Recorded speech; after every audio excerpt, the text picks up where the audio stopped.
The bike has a pair of Bridgestone AX41s on it. I would consider that definitely a 50-50 tire, although the performance on the highway is quite impressive. Performance-wise, the bike is almost 100% stock. I believe the only aftermarket piece to maybe enhance the performance slightly is the HP Corsa exhaust. Other than that, this is straight from the factory. Shock, springs. I gotta say, it's got a bit more pull than I was expecting.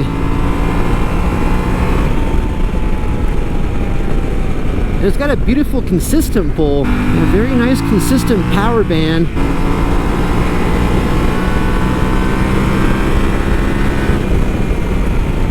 Let's give the Brembo brakes a try since the ABS is still on and we are on the pavement. Let's do a hard stop here from, let's say, 50. You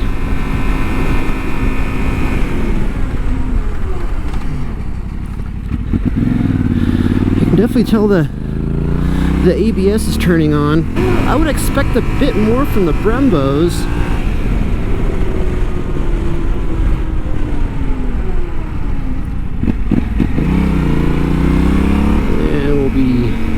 The trailhead shortly. Now, what many love about this bike is the minimalist approach on electronics. The only electronics on this bike, ABS, and you can turn that off once the bike is stopped with that little button right there. Here we are.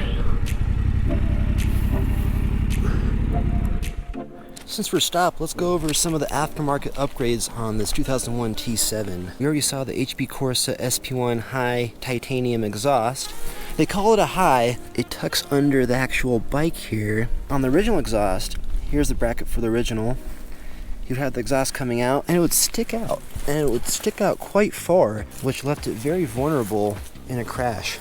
And I've read and seen videos and reviews and all kinds of stuff on how this can easily snap. Now, with that new exhaust, the original turn signals would stick out from here, and you don't want your exhaust fumes going straight to that turn signal. Probably melted after so long. So what Jim did, he put the Denali LED taillights, which are quite nice. Give the bike a clean look. Let's check those out. The crash bars up front are HEED with the HEED bags. That's a nice touch. And skid plate. I am unsure on the brand, but you definitely need an aftermarket skid plate. The stock ones on these bikes, they're worthless. Triple clamp engine / water pump guard. Kriega bags. Looks like these are the brackets back here. And some kind of Amazon levers. Now, he bought the bike that way. I don't believe this would be his first choice for aftermarket clutch and brake lever. Okay, let's make sure we have the ABS turned off. Oh, there it goes. Okay, so the ABS light is on with a little line through it. Right in the middle, off-road mode. You know, I gotta say something. What in the hell is up with this display? Reminds me of my freaking 90s Game Boy. Like it's a 2021. I mean, not a huge deal, but they could have done better.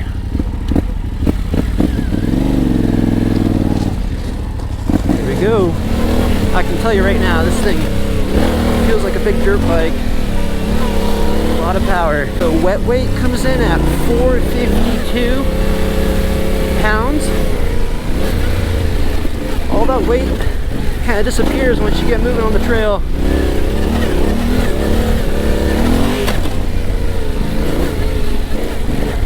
This is what I really like to test out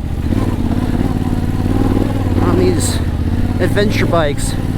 First gear, low speed, no clutch feathering. And this thing, amazing.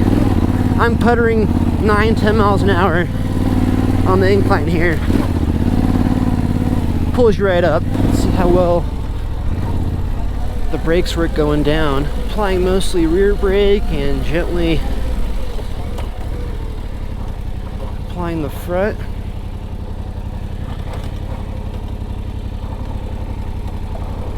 That's just rear. I'm just sliding at that point. Let's try not to get this washout. Beautiful. Beautiful. Very easy to control.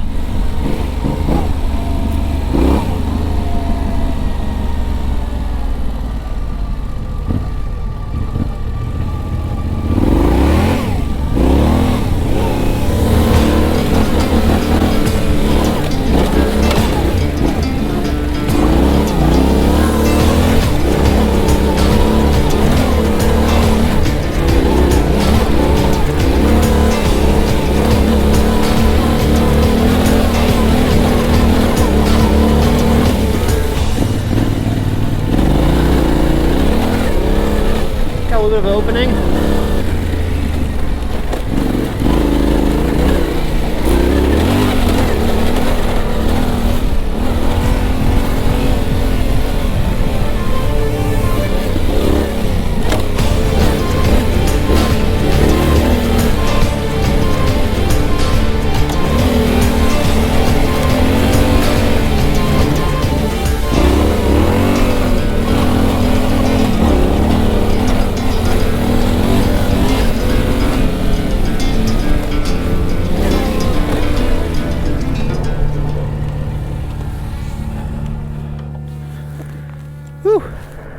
Let's screw around some more on the bike. Just trying to get a little more familiar with it off-road.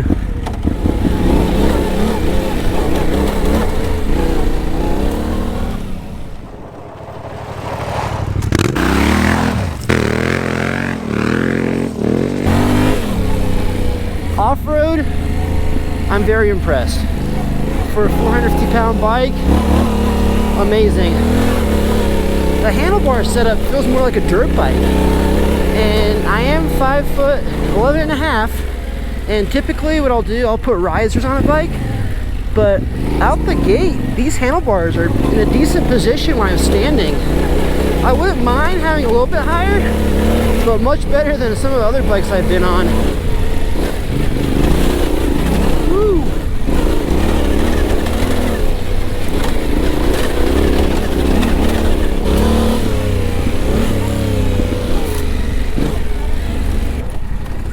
New, a little more washed out. No clutch, no clutch. Bike has amazing low end torque. I can't say that enough. Now I'm going to start making my way back down to the highway before I start having too much fun up here. You know, I wasn't too impressed with Brembo brakes on the pavement. Although I gotta say, for off-road situations, they're just about right, because you don't want that front brake to be crazy touchy, lock up on you constantly. That rear tends to lock up kind of fast. I'm sure with some more time on the bike I would get used to it, but I do like the front brakes off-road. Make our way down to the highway and see how she performs on the pavement.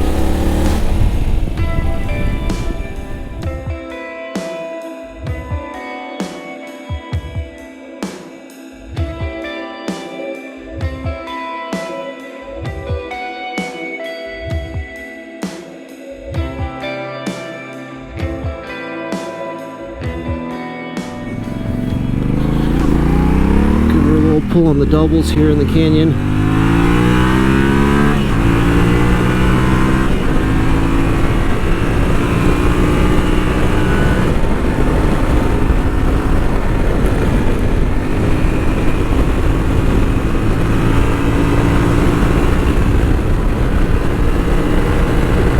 Oh yeah, plenty of power. Beautiful. Best thing about these bikes, you're ripping up the canyon, see a little dirt patch, let's go see what's up here. Yeah, this is a very well-rounded machine. I mean, off-road is where it really shines, but plenty of power on the highway.